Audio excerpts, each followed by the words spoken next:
Hey everybody, this is Dr. Joe Borio with this week's Change Your Health, Change Your Life, former health kick.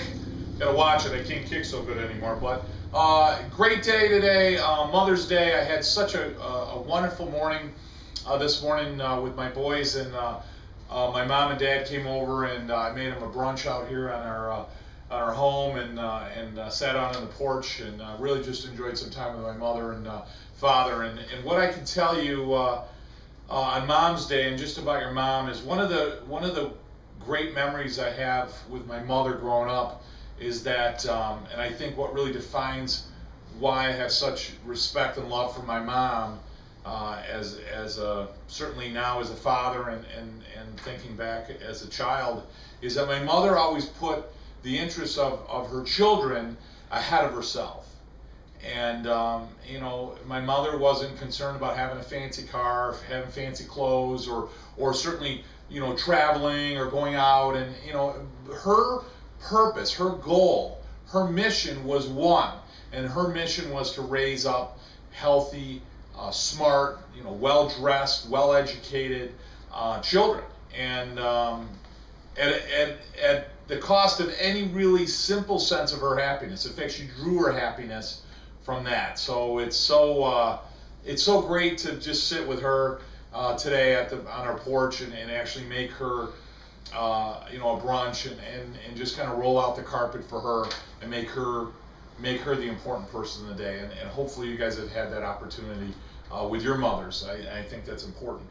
Today's topic is on heart rate variability. What the heck is that? Heart rate variability is one of those characteristics that is so critical, and it's not often talked about because it's really a research type measurement. And what heart rate variability is, so we understand that, is we don't think about it, but our heart beats. You know, we think about taking our pulse, bump, bump, bump, bump.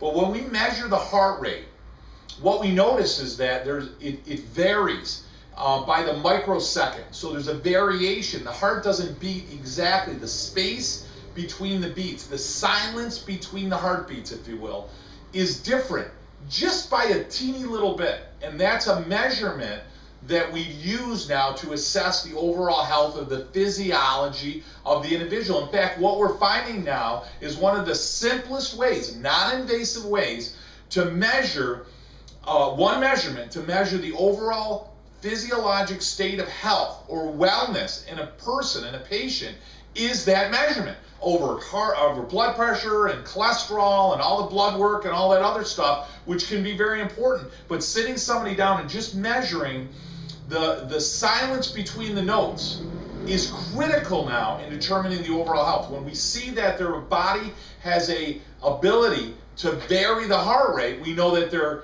very healthy. When we see somebody lacks the ability to vary the heart rate, we sense that we know now physiologically the body is very sick.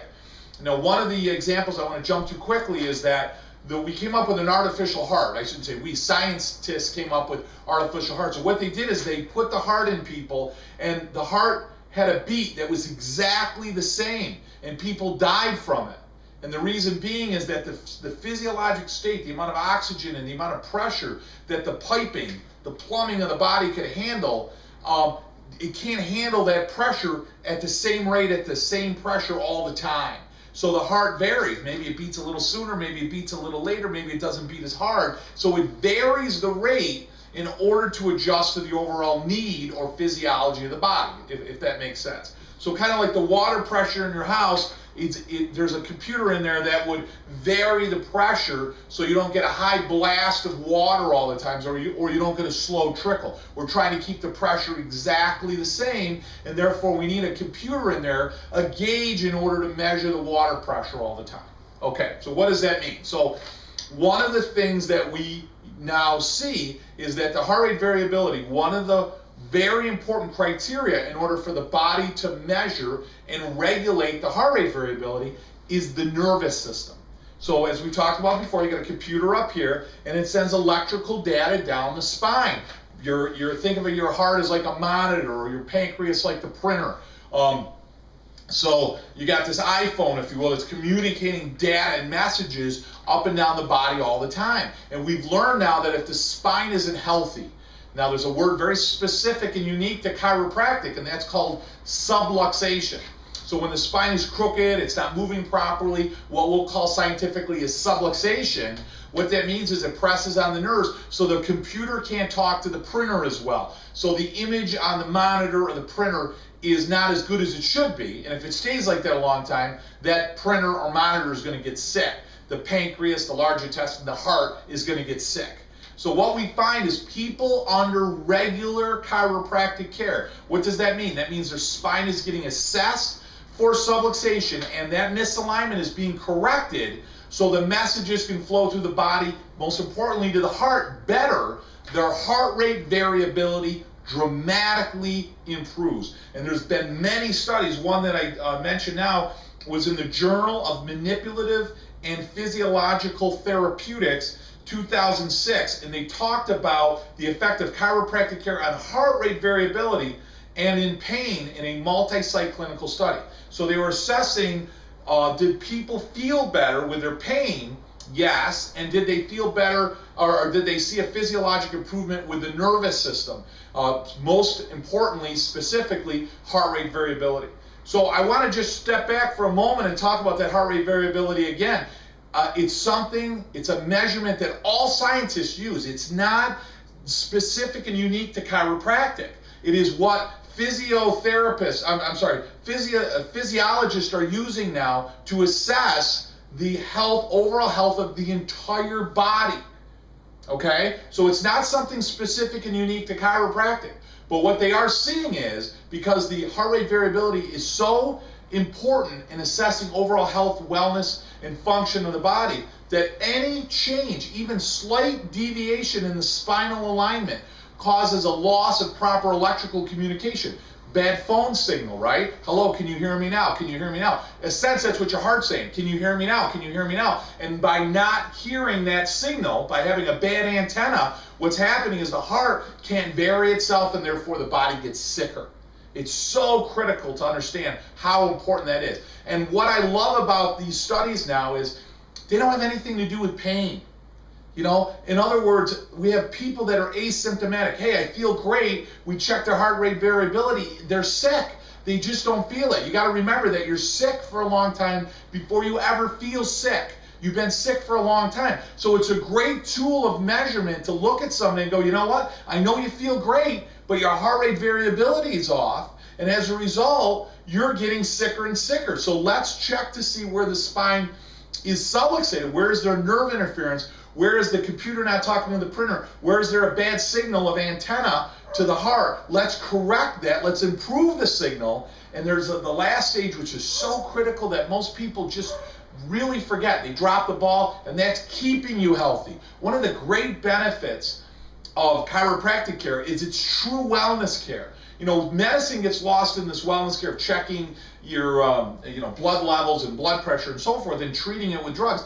Chiropractic care steps back and says, listen, we believe the body should be healthy and is designed to be healthy, so we want to take the steps necessary, predominantly checking the nervous system to make sure that it's healthy all the time. Rather than waiting till you're sick, we want to get heavily involved now so that you don't get sick. You know, it's like changing the oil. It's like brushing your teeth. It's like caring for your body all the time so that you don't get sick. And like I grew up with my grandmother telling me, you know, that an ounce of prevention is worth a pound of cure. Our whole medical system has totally forgotten about that. Chiropractic care never forgot about that. We scream it from the platforms, but because of a lack of understanding, people don't realize that, listen, we're wellness doctors. We're like dentists of the spine. We're actively involved with keeping the teeth clean, brushing them, flossing them, getting professionally clean regularly so they don't get sick. We're very much involved keeping the spine healthy and in good alignment so the messages from the brain can talk to the body so the body works the way it was intended so that you don't get sick. Not waiting until you have back pain in order to start care. We're saying to hell with back pain. Let's get involved now so that you don't ever get sick neurologically. Hopefully that makes sense. Listen, I hope you moms out there had a great Mother's Day. I hope kids, and dads and all those other people that need to appreciate moms. So hopefully you took that time out today to really step back and appreciate your mother. Remember, guys, you got to eat well, take a good night's sleep, drink a lot of water, exercise, talk good thoughts. I can't talk here, I'm so excited. Say good thoughts to yourself. Remember, you, your mother, your father, your grandfather, your uncle, your cousin, your coworker, everybody in your world, everybody in your life needs to be under regular chiropractic care. Keep the messages flowing throughout the body. Have a great Mom's Day. Can't wait to talk to you guys next week.